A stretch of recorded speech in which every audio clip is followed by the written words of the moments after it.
का जो ब्लॉक 3 है वो ओरिजिनल JF-17 से कहीं ऊपर है। इसको कहते हैं ब्लॉक बिल्डिंग अप्रोच। और कुदरती बात है, मेरा अपना चूँकि बैकग्राउंड F-16 का था, जब मैं इसका चीफ प्रोजेक्ट डायरेक्टर बनाया गया तो पहले दिन से ये अप्रोच जो थी ये मेरे बैकग्राउंड में थी।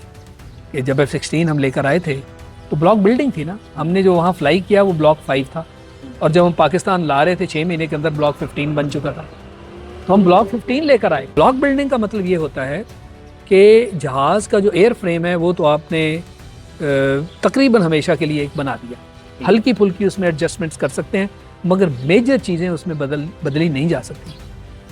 उसमें कुछ ऐड कर सकते हैं, कुछ सब्ट्रैक्ट कर सकते हैं, कोई नई चीज़ लगा सकते हैं, मगर नया जहाज़ बनाना एयर फ्रेम के तौर पे वो फिर एक नया जहाज़ है।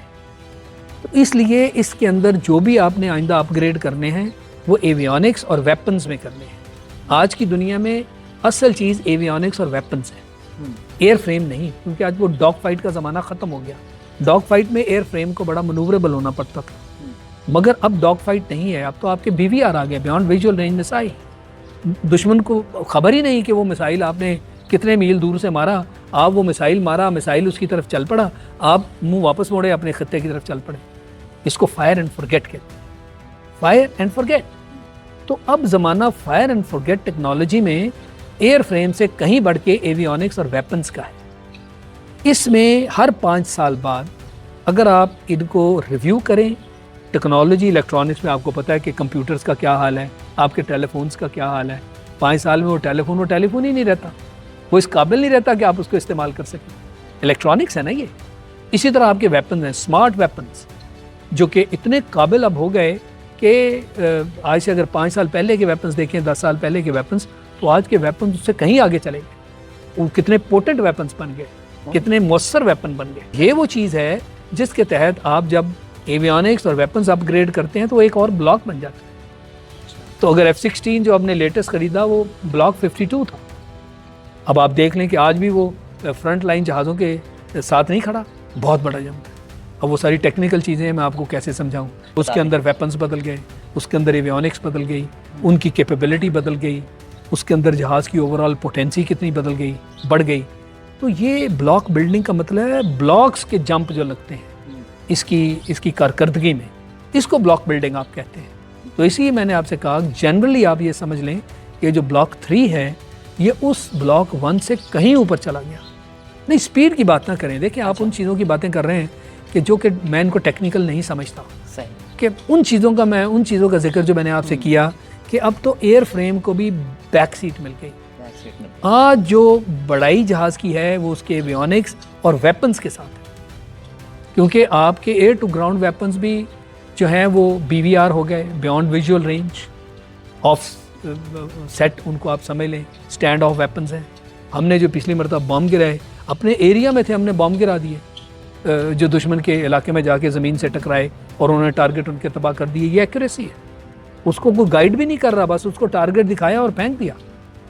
ये मतलब मीलों की अब बात करें, अब आपको वहाँ नहीं जाना पड़ता बॉम्ब गिराने के लिए।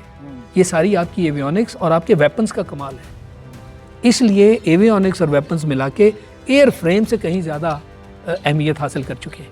तो इस नज़र से आप देखें ब्लॉक्स को, तो जूं इनमें तरक्की आती जाएगी इलेक्ट्रॉनिक्स में और हथियारों में, ये आपके ब्लॉक जो हैं ये आपको आसमान की तरफ लेते जाएंगे और जो लेटेस्ट जहाज़ हैं उनके साथ खड़े होंगे। हम तो 5th जनरेशन की तरफ जा रहे हैं सर। वो एक और जहाज़ है, प्लीज़ उसको इसके साथ कंपेयर ना करें।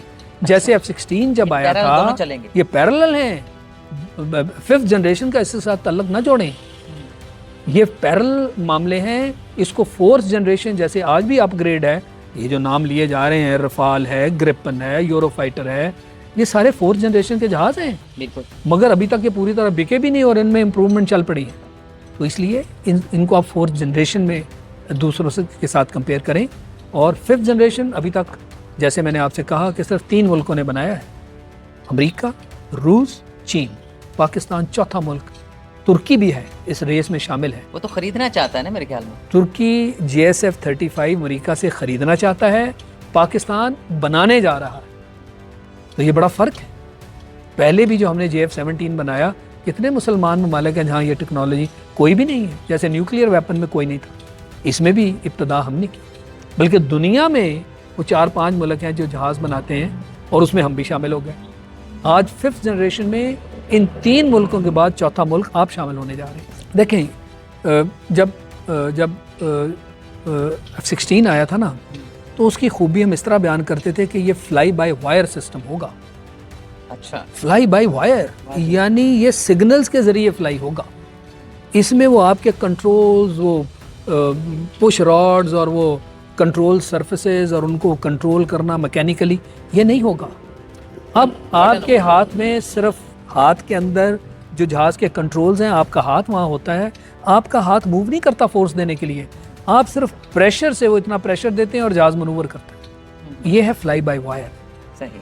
और इसी कॉन्सेप्ट पे हमने JF-17 बनाया, फ्लाई बाय वायर। आप समझ गए? इसी तरह जो अब अगला जहाज़ है, एक तो ये कि वो स्टेल्थ है, उसकी खूबी कि वो रडार्स के ऊपर नज़र ही नहीं आएगा। वो आपके एरिया में आ रहा होगा, अभी तो हमें रडार्स पे नज़र आता है तो हम रिएक्ट करते हैं, वो नज़र ही नहीं आएगा। अब उसके लिए क्या तोड़ बनाएंगे आप? ये स्टेल्थ की बात आप समझ लें।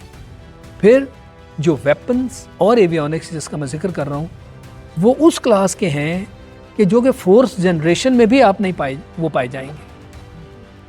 तो एक तो प्लेटफॉर्म स्टेल्थ हो गया, फिर वेपन्स एंड एवियोनिक्स मिनिएचराइज और उनका इफेक्ट इतना बड़ा बन गया कि इसका भी जंप उसी तरह होगा जैसे आम जहाज़ों पे F-16 का जंप था।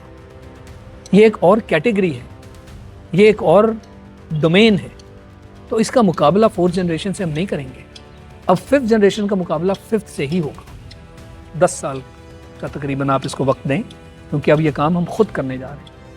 हमने JF-17 के वक्त ये फैसला किया था, और वो एक मरतबा मुझे भी मिलने आया था पाकिस्तान में, और जब उसने देखा और उसने कहा जी कि आपका असल सारा सेटअप कहाँ है, तो मैंने वो जो चंद लोगों का सेटअप था एक ब्लॉक में हमने बनाया हुआ था, जब मैंने दिखाया तो कहते आप तो मुझसे सब कुछ छुपा रहे, आपको इजाज़त नहीं है मुझे चीज़ें बताने की, मैं तो क्लियरेंस लेके आया हूँ। मैंने कहा भाई यही मेरी फोर्स है और यही मेरा सेटअप है। आप ये ना समझे कि आपके 80 इंस्टीट्यूट हैं तो मेरे पास भी कोई 100 इंस्टीट्यूट होंगे। कोई इंस्टीट्यूट नहीं, कोई इंस्टीट्यूट नहीं है, हम ही लोग हैं, 1 दर्जन के करीब जो लोग हैं, यही इसका सेंटर है और यही इसकी हर चीज़ है। नहीं, इसको फिर से देखिए, ये गलत कॉन्सेप्ट है। आज भी जो लोग मुझसे पूछते हैं कि जी इंजन कब बनाएंगे JF-17 का, मैं ये कहता हूँ कि अगर F-16 जैसा जहाज़, अब अमेरिका के पास ना पैसे की कमी है, ना टेक्नोलॉजी की कमी है, ना मैन पावर की कमी है, वो पूरी दुनिया में सबलेट करते हैं, जहाँ से जो चीज़ सस्ती मिल जाए, पोटेंशियल उसका वो हो जो वो चाहते हैं, वो वहाँ से लेते हैं। और दुनिया में कॉन्सेप्ट भी यही है, हर चीज़ के लिए अपना इंफ्रास्ट्रक्चर ना ले डाउन करो, उसकी ज़रूरत नहीं है। तो रूस में जहाज़ बनता था, चीन में उन्होंने टेक्नोलॉजी ली, आज चीन बना रहा है, तो मैं तो सिक्योर हो गया ना। तो मुझे क्या ज़रूरत है ये भागम दौड़ करने की कि मैं चीज़ें बनाने के पीछे पड़ जाऊँ।